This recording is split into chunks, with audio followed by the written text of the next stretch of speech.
Aujourd'hui, Anthony Delon, fils du célèbre acteur Alain et Nathalie Delon, fait le tour des plateaux de télévision. N'en déplaise à son illustre père, ce n'est pas pour parler d'un long métrage. Depuis quelques jours, son nouveau livre pulvérise des records de vente. Après de nombreux conflits avec son géniteur dont plusieurs se sont terminés au tribunal, il semble en dévoiler les coulisses. Contre toute attente, ce n'est pas le seul cataclysme de son existence. D'ailleurs, qu'est-ce qui l'a poussé à mettre ses tourments sur le papier? Habitué à raconter les épisodes d'une carrière, notre confrère Laurent Delahousse l'entraîne dans ses retranchements. Ce qu'il s'apprête à nous dire risque de vous bouleverser. On rentre dans une zone de turbulence. 3 ans avant de passer le cap de la soixantaine, Anthony Delon a besoin d'exorciser ses chagrins.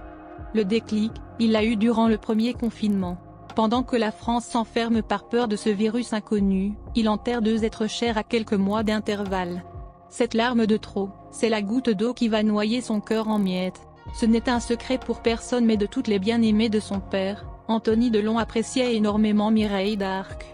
Celle qu'il surnommait Mimi a été présente physiquement jusqu'en 1983.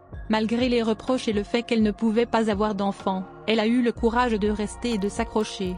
Certes, après la rupture entre les 2 artistes, il y a un besoin de se reconstruire. Or, il lui était impossible de couper les ponts avec celle qui était sa mère sans l'être.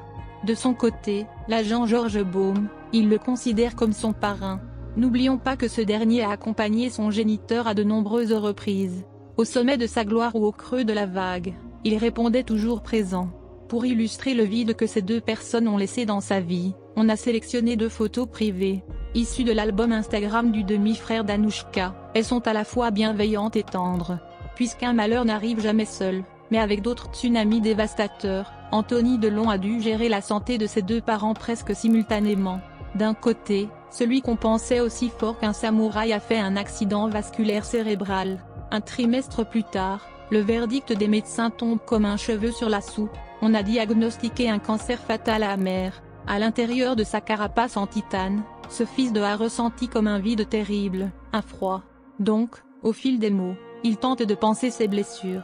Au bord des larmes, il confie qu'il a eu un énorme besoin, peut-être pour les retenir, pour arrêter le cours des choses et de la vie, d'inscrire ses images et ses souvenirs dans le marbre. On l'aura compris, ce livre n'est pas destiné à créer la polémique et encore moins le conflit avec ceux qui restent. J'ai voulu rendre un hommage à mes guides, ceux qui ont été auprès de moi et qui ont pu m'accompagner pour que je devienne l'homme que je suis aujourd'hui. Certes, quelques passages peuvent donner l'impression qu'il a eu à cœur de remettre certaines choses à leur place. C'est tout à son honneur.